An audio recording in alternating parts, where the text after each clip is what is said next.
रुद्रयान episode 12 12 dance और दर्द। अब आगे। निष्ठा सीधे अपने हॉस्टल के रूम में जाती है और दरवाजा लॉक कर देती है। सिया जो उसके पीछे ही भाग कर आ रही थी वह दरवाजे को जोर जोर से पीट कर बोली, निष्ठा दरवाजा खोल। लेकिन निष्ठा उसे मना कर दिया। सिया कितनी बार दरवाजा पिटी है लेकिन निष्ठा फिर भी नहीं खोली, जिससे थक कर वो अपने कमरे में चली गई। उसे भी बिल्कुल अच्छा नहीं लग रहा था। उसे निष्ठा के लिए रोना भी आ रहा था और अपने आप पर गुस्सा भी आ रहा था कि वह क्यों नहीं पूजा को रोक पाई। वही निहाल गुस्से से सीधे एक कमरे में चला जाता है। यह उन चारों का ही एक प्राइवेट स्पेस था जहां पर वह चारों ही चिल किया करते थे। यह एक बहुत बड़ा रूम था और उसके साथ ही पहले हॉल और उसके साइड में ही एक रूम था।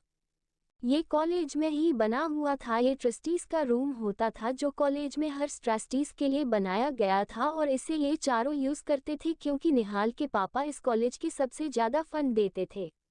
निहाल को पूजा पर बहुत ज्यादा गुस्सा आ रहा था। उसकी हिम्मत कैसे हुई निशा पर हाथ उठाने की, यह सोचते हुए ही उसका दिमाग खराब हो रहा था। वह अपने बालों पर अपना हाथ फिराते हुए गुस्से से इधर उधर जा रहा था। वही वह तीनों को भी बहुत ज्यादा गुस्सा आ रहा था, लेकिन वह तीनों ही निहाल को देख रहे थे क्योंकि उन्होंने आज से पहले निहाल को ऐसा नहीं देखा। जब निहाल को कुछ और समझ नहीं आया तो गुस्से से एक पंच दीवार पर मार दिया। आयु जल्दी से उसका पास जाकर उसका हाथ पकड़ लेती है और उसे देखते हुए बोले, अरे तू पागल हो गया है क्या, ये क्या कर रहा है। निहाल उसे अपना हाथ झटका देता है और सीधे उसे रूम के अंदर चला जाता है। बाहर वह तीनों एक दूसरे के चेहरे को ही देख रहे थे। तभी यश इन दोनों को देखते हुए बोला, यह ऐसे रिएक्ट क्यों किया, ये तो ऐसा रिएक्ट नहीं करता और आज पहली बार तो नहीं है कि पूजा ने किसी लड़की पर हाथ उठाया या उसे इतना कुछ सुनाया। वह तो कॉलेज के हर दूसरे ही दिन ऐसा करती है। आयु को भी बहुत ज्यादा गुस्सा आ रहा था इन सब के बारे में सोचते हुए, जिस वजह से उसने ज्यादा कुछ नहीं सोचा। लेकिन कृष के मन में कुछ बात थी, उसे कुछ समझ आ रहा था। उसे पता था कि निहाल ऐसा नहीं है, उसे लड़कियों से कोई फर्क नहीं पड़ता, लेकिन आज एक लड़की की वजह से वह इतना गुस्से में है जो उसे सोचने पर मजबूर कर रहा था। तभी वो दोनों को देखते हुए बोला, तुम ज्यादा मत सोच। आयु वहां से उठते हुए बोली, मैं चल रही हूँ, मुझे निष्ठा के पास जाना है, कहकर वह वहां से चली जाती है। वही निहाल सीधे बाथरूम में चला जाता है और साबर के नीचे खड़ा हो जाता है। उसे बहुत ज्यादा गुस्सा आ रहा था। उसके कानों में बार बार पूजा की सारी बातें सुनाई दे रही थी और उसे यह महसूस हो रहा था कि निष्ठा को कितना ज्यादा दुख हो रहा होगा। उसे निष्ठा के पास जाना था लेकिन वह ऐसा भी नहीं कर सकता था, जिसे सोचकर उसे बहुत ज्यादा बेबस महसूस हो रहा था।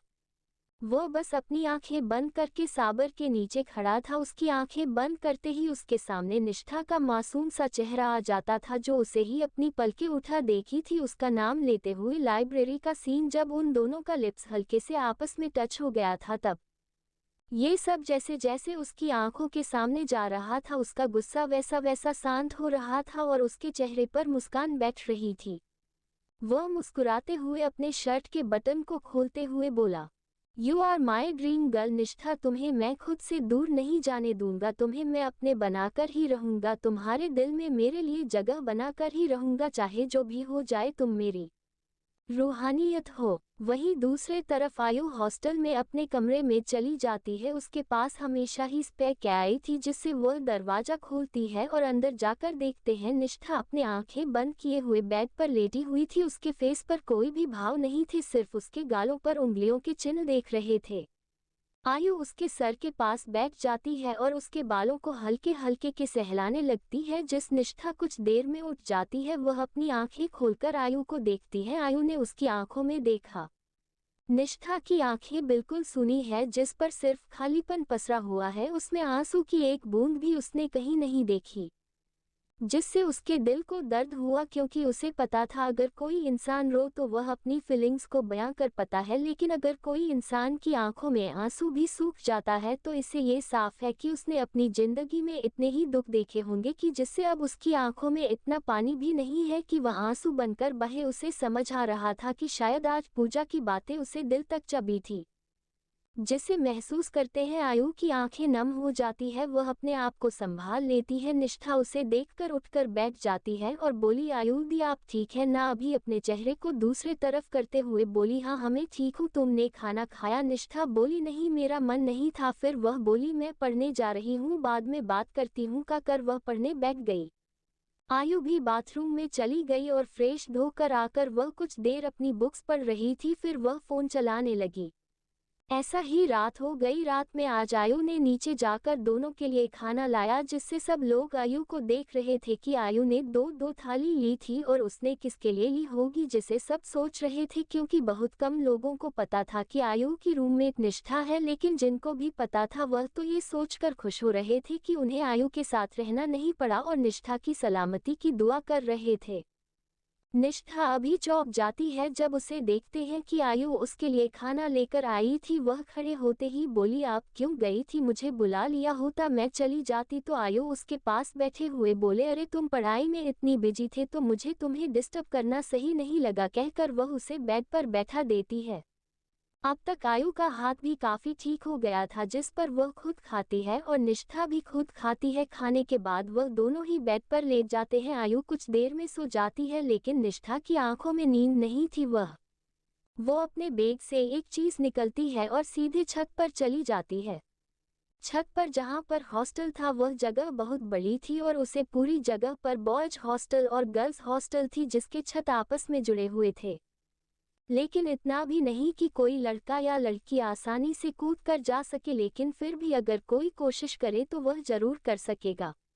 बॉयज हॉस्टल के छत पर निहाल आसमान में एक तक चांद को देख रहा था और बैठकर कुछ सोच रहा था। तभी उसके कानों में पायल की छन छन आवाज आई, जिससे उसका दिल जोर जोर से धड़कने लगा। वह अपने आसपास देखा है, तभी उसकी नज़र सामने गर्ल्स हॉस्टल के छत पर जाती है। जिस जगह पर अंधेरा था, जिस वजह से वह किसी का चेहरा नहीं देख पा रहा था, वह अपने कदमों से उसे तरफ कदम बढ़ा देता है। उसके कानों में हल्के हल्के गाने की आवाज भी अब सुनाई दे रही थी, जो उसके दिल की बेचैनी बढ़ा रही थी।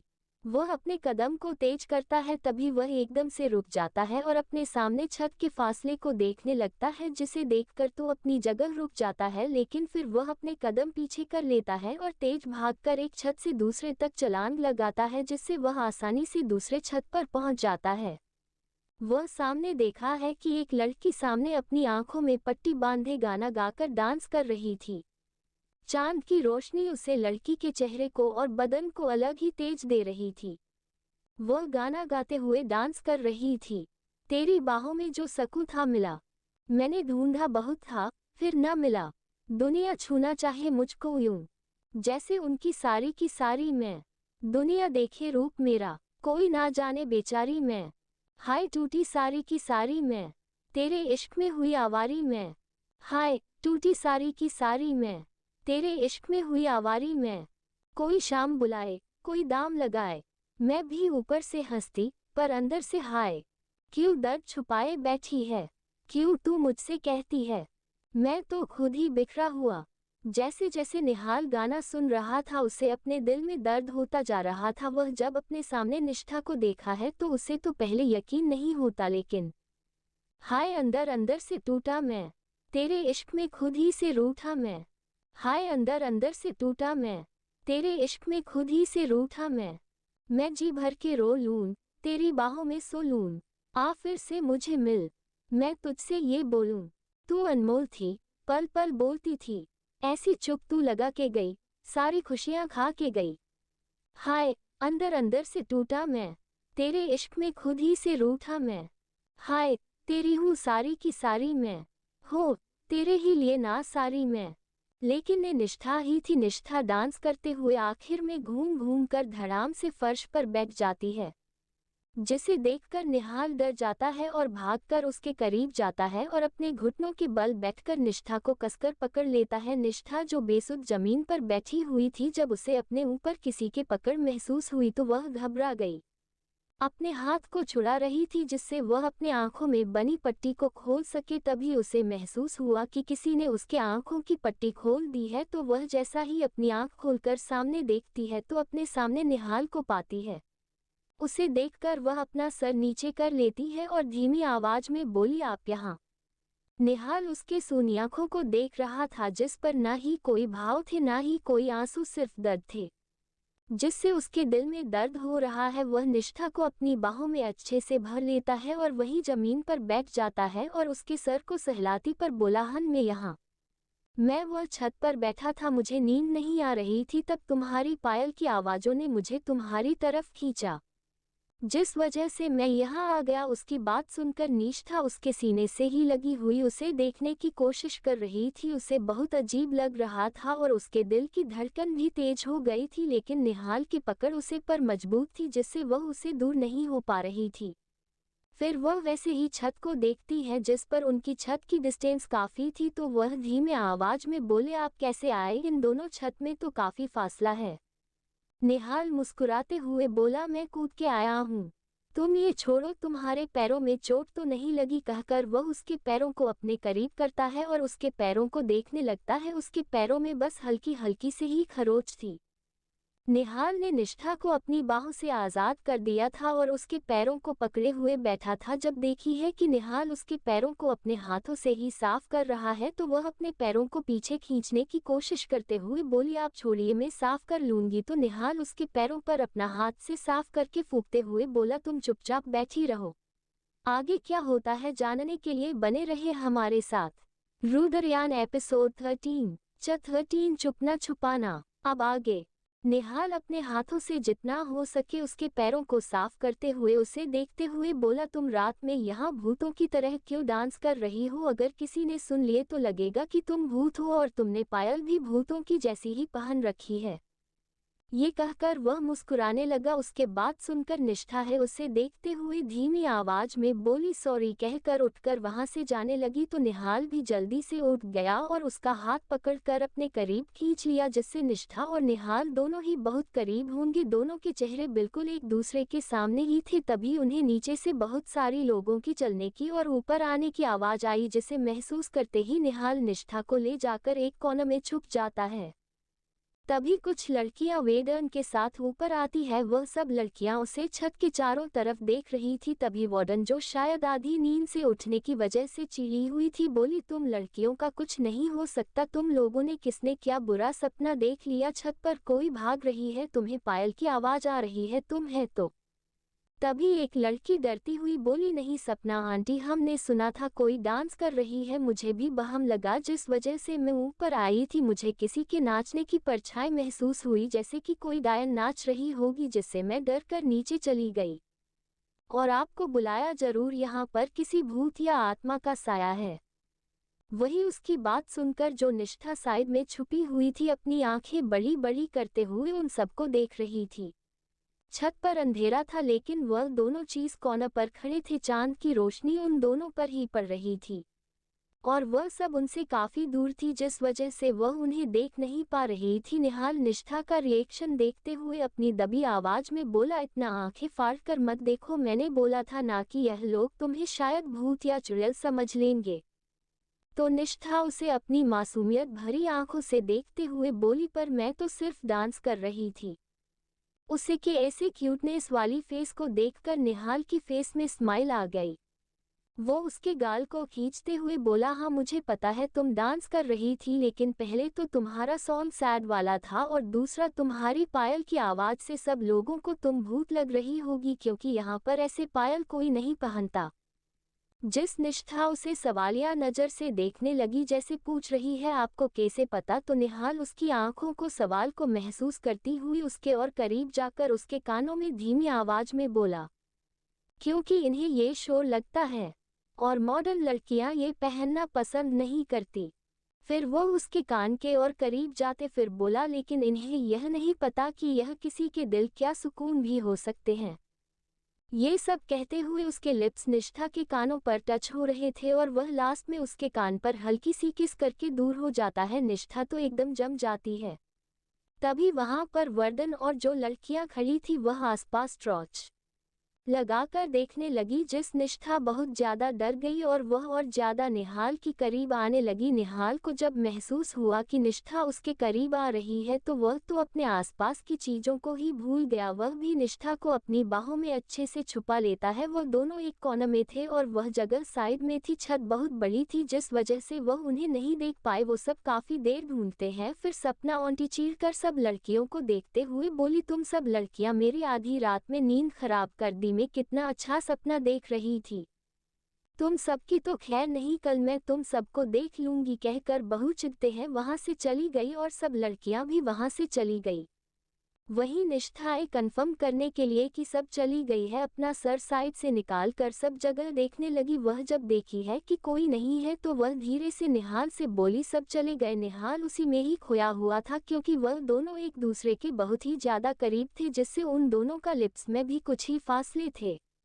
निहाल उसके थोड़ा और करीब आता है तो उसी में ही खो जाता है। उसकी नजरें तो बस निष्ठा की उसे गुलाब से पंखुड़ी किए जैसी होठों पर थी, उससे पर हो रही हलचल और उसके मुंह पर उसके सांसें महसूस करते हुए अपनी आंख बंद कर लेता है। तब उसकी आवाज सुनकर वह होश में आता है तो फिर अपने आप खोलकर उसके चेहरे को एकटक देखते हुए अपनी गहरी सांस से उसके चेहरे पर छोड़ते हुए बोला, तुम्हें जाना है? सच में? निष्ठा अपना सर हमें हिला देती है। उसकी बेचैनी अब ज्यादा बढ़ रही थी क्योंकि उसे कुछ समझ नहीं आ रहा था कि यह सब क्या हो रहा है। और वह जब उन दोनों की पोजीशन और उन दोनों के लिप्स को इतने करीब महसूस करती है तो उसके लिप्स हल्के हल्के कांपने लगे, जिससे उसकी दिल की धड़कन और भी ज्यादा तेज हो गई। निहाल ये सब बखूबी महसूस कर पा रहा था और उसकी दिल की धड़कनें भी काफी तेज थी। वह निष्ठा की बात सुनकर दूर हट जाता है और निष्ठा वहां से जाने लगती है तो निहाल उसका हाथ पकड़कर फिर से अपने करीब करके उसे अपने सीने से लगा लेता है और उसके कमर के चारों तरफ अपना हाथ लपेट लेता है, उसे हक कर लेता है। निष्ठा तो पहले कुछ समझ नहीं पाती है और कसमसाने लगती है, लेकिन निहाल उसे नहीं छोड़ता और निष्ठा को भी यह सुकून दे रहा था। उसे पता ही नहीं चला कब उसके दोनों हाथ निहाल की पीठ पर चले गए और जिसे महसूस करते निहाल के फेस में एक डीप स्माइल आ गई। वह दोनों ही कुछ देर ऐसे एक दूसरे के गले लग रहे। कुछ देर बाद निहाल निष्ठा को छोड़ देता है, लेकिन निष्ठा अभी भी निहाल को पकड़े हुए थी, जिसे देखकर निहाल उसके कान में धीरे से बोला, सोना नहीं है क्या? उसकी बात सुनकर निष्ठा अपने होश में आई और जब उसने महसूस किया कि निहाल ने उसे छोड़ दिया है और उसने अभी निहाल को पकड़ा हुआ है तो उसका चेहरा शर्म से लाल हो जाता है। वह छत से उसे छोड़ देती है और वहां से जा रही थी कि उसके पैरों में छम छम आवाज आई, जिसे सुनकर निहाल बोला, पायल उतार लो नहीं तो फिर से तुम्हें कोई भूत समझने का। निष्ठा चुपकर अपनी पायल उतार लेती है और उसे अपने एक छोटा सा पाउच में रखकर नीचे चली जाती है। उसका चेहरा शर्म से लाल था और उसके फेस में सुकून के साथ स्माइल थी। शायद उसने कितने ही दिनों बाद आज दिल से मुस्कुराया होगा या उसे आज इतना सुकून महसूस हुआ होगा। वह नीचे जाती है और अपना सामान को रख देती और फ्रेश होकर सो जाती है। सोते ही उसे नींद आ जाती है। उसके सपनों में भी आज सिर्फ निहाल ही था। वह सपनों में भी निहाल को अपने करीब ही देख रही थी कि निहाल कैसे उसके पैरों को साफ कर रहा था, कैसे वह दोनों करीब थे। ये सब वह अपने सपनों में देख रही थी और उसके फेस पर मुस्कान जा ही नहीं रही थी। सुबह के 9 बजे बज गए थे, लेकिन आज निष्ठा अभी तक नहीं उठी। कल रात जल्दी सोने की वजह से आयु उठ गई थी। वह जब देखी है कि निष्ठा अब तक नहीं उठी तो उसे तो शौक लगता है, क्योंकि निष्ठा हमेशा जल्दी उठ जाती है। वह निष्ठा के पास जाकर उसके सर पर हाथ रख के देखी है कि शायद उसकी तबीयत खराब हो। जब देखी है कि सब नॉर्मल है तो वह निष्ठा को उठाने लगती है। तभी उसकी आंख खुल जाती है। वह अपने सामने आयु को देखकर पहले चौंक जाती है, फिर वह घड़ी को देखते और टाइम को देखकर वह चीखते हुए बैग पर बैठ जाती है। आयु उसे घूरते हुए बोली, तुम ठीक ही?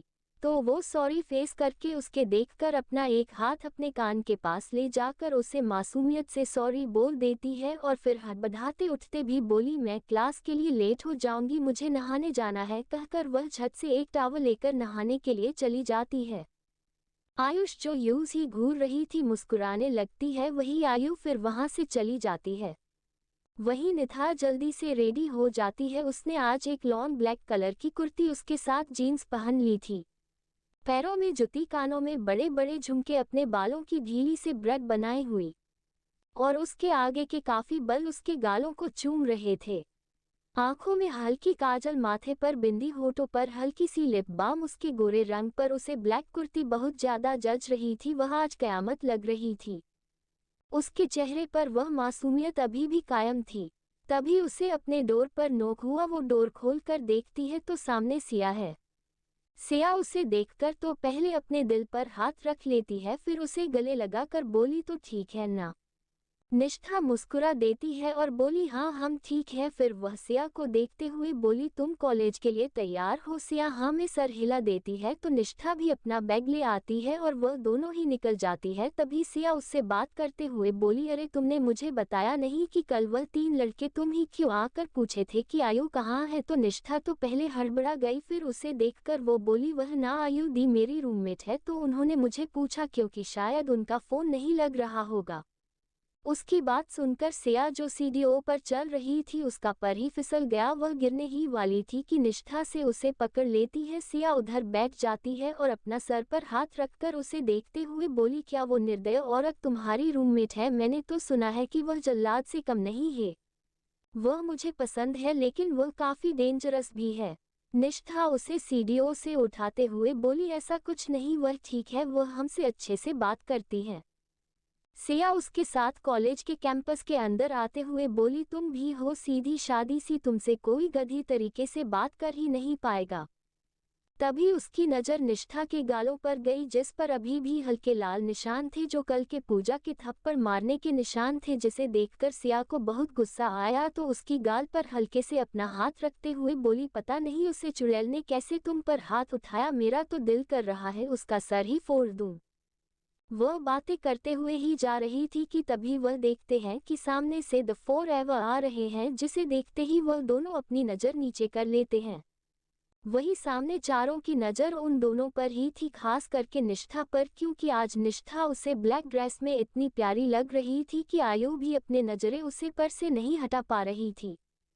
वही हमारे निहाल की हालत तो बहुत ज़्यादा खराब थी। उसे महसूस हो रहा था कि उसका दिल बाहर ही आ जाएगा। वो बस उसके चेहरे को ही एक्टर देखे जा रहा था। फिर वह जैसे जैसे करीब आ रहे थे, निष्ठा और निहाल की ही धड़कन एक साथ जोर जोर से धड़कने लगी थी।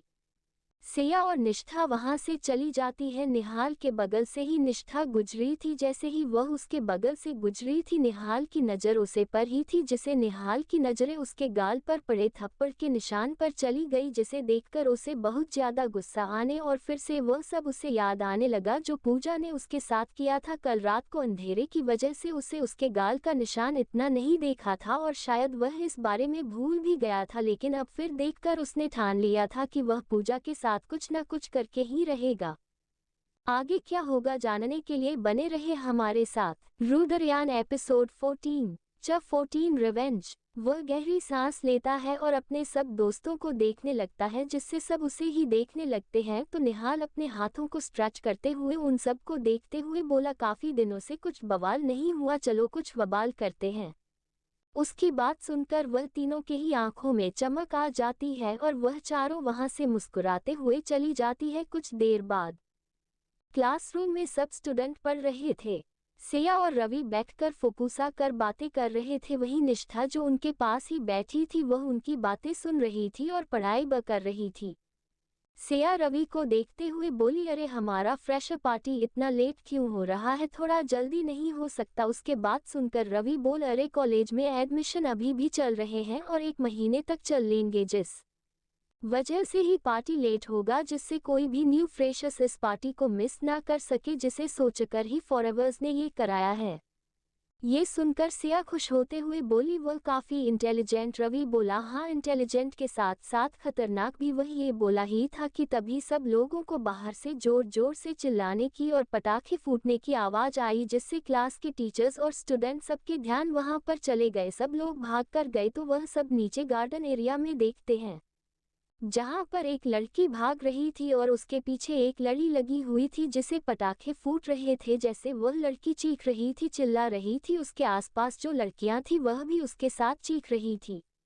वह लड़की चिल्लाते हुए जाकर सामने फाउंटेन में गिर गई और सब लोग जोर जोर से हंसने लगे, लेकिन वह पटाखे अभी भी फूटने बंद नहीं हुए और ऐसे ही फूटने रहे, जिससे वह लड़की काफी डर गई थी और डर कर रोने भी लगी थी। किसी को उस लड़की का चेहरा नहीं दिख रहा था क्योंकि काफ़ी सारे स्टूडेंट क्लास में थी जो कुछ नीचे थे और जो क्लास बंद किए हुए थे उन्हें ही सिर्फ उसे लड़की का चेहरा देख पा रहा था। सब बच्चे आपस में बात करने लगी यह कौन है और इसके साथ ऐसी हरकत कौन कर सकता है, लेकिन वही सब टीचर्स जान गए थे कि यह सब कौन कर सकता है, किसकी हिम्मत है ये सब करने की। और सीनियर्स में सब जा चुके थे लेकिन फ्रेशर सभी भी कंफ्यूज थे। तभी सिया रवि को देखते हुए बोला, इस घटिया हरकत कौन कर सकता है और क्यों किसी की जान का भी खतरा हो सकता है। रवि मुस्कुराते हुए बोला, मैंने बोला था ना तुम्हें कि वह चारों इंटेलिजेंट का साथ साथ खतरनाक है। उनका एक एग्जाम्पल ये भी देख लो। तो सिया हैरानी से बोली, क्या ये सब उन लोगों ने किया है? निष्ठा जो उनके पास खड़ी थी वह भी हैरानी से बोली, क्या? उसके बाद सुनकर उन दोनों की नज़र उसे पर गई। रवि उसे देखते हुए बोला, अरे तुम बोल भी सकती हो, इन 2 दिनों में तो मैं तुम्हें कभी बोलते हुए नहीं देखा। जिसे निष्ठा अपने नज़रें फेर लेती है और चुपचाप दूसरी तरफ देखने लगती है। रवि का मुंह बन जाता है तो सिया उसके कंधे पर हाथ रखकर बोला, अरे तू चल, तू बताना उन्होंने ये किया है। तो रवि बोलता है, हाँ, उनके सिवा ऐसी हरकत कॉलेज में कोई और कर ही नहीं सकता। जिसे सुनते ही सिया के मन में भी उन सब के लिए डर बैठ जाता है। निष्ठा भी हैरान थी उनकी ऐसी हरकत देखकर। वह वहां से क्लासरूम के अंदर चली जाती है। टीचर्स सब स्टूडेंट को डांट कर क्लासरूम के अंदर भेज देती हैं और फिर से क्लास शुरू होने लगती है। वहीं नीचे तो सब लोगों की हंस हंस कर हालत खराब हुई थी। वही जो लड़की उसे फाउंटेन में पड़ी हुई थी वह कोई और नहीं पूजा थी, जिसकी हालत बहुत ज्यादा खराब थी। उसका मेकअप धुल गया था, उसके कपड़े भी गए थे, वह बिल्कुल एक भूत जैसी दिख रही थी जिसे देखकर सब पेट पकड़ हंस रहे थे। वही फॉरएवर की भी वही हालत थी, वह सब भी हंसे जा रहा है थे। पूजा गुस्से से उन सबके पास जाए और उन चारों को देखते हुए बोली, मैं तुम चारों को छोड़ेगी नहीं, तुम्हारी हिम्मत कैसे हुई मुझसे पंगा लेने की? तो आयो उसे घूरती पर बोली, तुम हमें छू कर तो देखो, हम तुम्हारी ऐसी हालत करेंगे कि तुम इस कॉलेज में दिखोगी भी नहीं। उसके धमकी सुनकर एक पल के लिए वह डर जाती है लेकिन फिर गुस्से से वहां से चली जाती है। उसके जाते ही यश खुश होते फिर बोला, हमेशा ये पूजा अपने मनमानी कर लेती है। और फिर वह निहाल को देखते, वह वाला तू कभी उसे टोकता भी नहीं लेकिन आज तूने इसकी क्या बैंड बजाई, में तो फिदा हो गया तुझ पर। कहकर वह उसे गले लगा लेता है। निहाल के फेस में भी स्माइल की, वह भी उसे हक कर लेता है। फिर बहू दोनों भी उन्हें हक कर लेते हैं। फिर वह चारों एक दूसरे के कंधे पर हाथ रखकर वहां से चले जाते हैं और अपने मस्ती में लग जाते हैं। वही आज सब क्लास में सिर्फ यही बात है कि यह सब क्यों किया और किसके साथ हुआ। तभी क्लासेस खत्म हो जाते हैं और सब स्टूडेंट तो पहले ग्राउंड की तरफ भागते हैं। अब तक सीन तो खत्म हो चुका था लेकिन फिर भी वह जानना चाहते हैं कि वह कौन था जिस वजह से वह नीचे खड़े सब स्टूडेंट्स को पूछते हैं। सब लोगों को धीरे धीरे ये पता चल गया था कि वह कोई और नहीं पूजा थी जिसके साथ फॉरएवर ने ये किया था। जब निष्ठा, सिया और रवि को ये बात पता चलती है तो सिया तो बहुत ज़्यादा खुश थी। यह खुशी से निष्ठा को गले लगाते हुए बोली, मैं बहुत खुश हूँ, मुझे तो पहले डर लग रहा था लेकिन इन फॉरएवर ने पूजा के साथ बिल्कुल सही किया। उसने कल तुझ पर हाथ उठाया, वह भी बिना तेरी गलती पर, उसके साथ तो ऐसे ही कुछ होना चाहिए था। तो निष्ठा शांत आवाज में बोली, तो ये खतरनाक है, उसकी जान को भी खतरा हो सकता था ना इससे। उसके बाद सुनकर सिया भी सोचती है, बोली, हाँ खतरनाक तो है लेकिन फिर भी छोड़ो, उसे कुछ हुआ तो नहीं है ना, क्योंकि उसने फाउंटेन पर जंप कर लिया था। काश मैं उसका चेहरा पास देख पाती तो मजा ही आ जाता, लेकिन छोड़, अगर किसी ने वीडियो बनाया होगा तो मैं देख लूंगी। तो रवि उनकी जो बात सब सुन रहा था वह बोला, किसी की हरकत नहीं है कि फॉरएवर की बिना मर्जी के वीडियो बनाएं और वह ज़्यादातर वीडियो नहीं बनाते। जिसकी बात सुनकर सिया मुंह लटकते हुए बोली, चलो छोड़ो भी, मैं तो खुश हूँ कि उसको अपना सबक मिल गया। कहकर वह निष्ठा को अपने साथ ले जाती है और वह दोनों कैंटीन में चले जाते हैं। रवि वहां से अपने दूसरे क्लास में चला जाता है क्योंकि उसके और क्लासेस थे। निष्ठा और सिया कैंटीन में जाते हैं और चुपचाप बैठकर खाना खाने लगते हैं। तभी निष्ठा की नज़र निहाल के नज़रों से मिलती है जो उसी के साइड के टेबल पर बैठा हुआ था और उसे ही एकटक देख रहा था। निष्ठा ने अपने नज़र फेर लिए और अपने खाने पर ध्यान देने लगी, जिससे निहाल को थोड़ा अजीब लगा क्योंकि कल रात निष्ठा ने तो उसे अच्छे से बात की थी लेकिन अब क्या हुआ कि उसने अपनी नज़रें फेर ली। उसे अच्छा नहीं लग रहा था लेकिन वह सबके सामने कुछ पूछ भी नहीं पा सकता था, जिस वजह से वो एक गहरी सांस लेता है और मन ही मन बोलता है, इससे क्या हुआ अब? निष्ठा और सिया वहां से अपने दूसरे क्लास के और चले जाते हैं और कुछ देर बाद अपनी क्लासेस खत्म करके हॉस्टल में चले जाते हैं।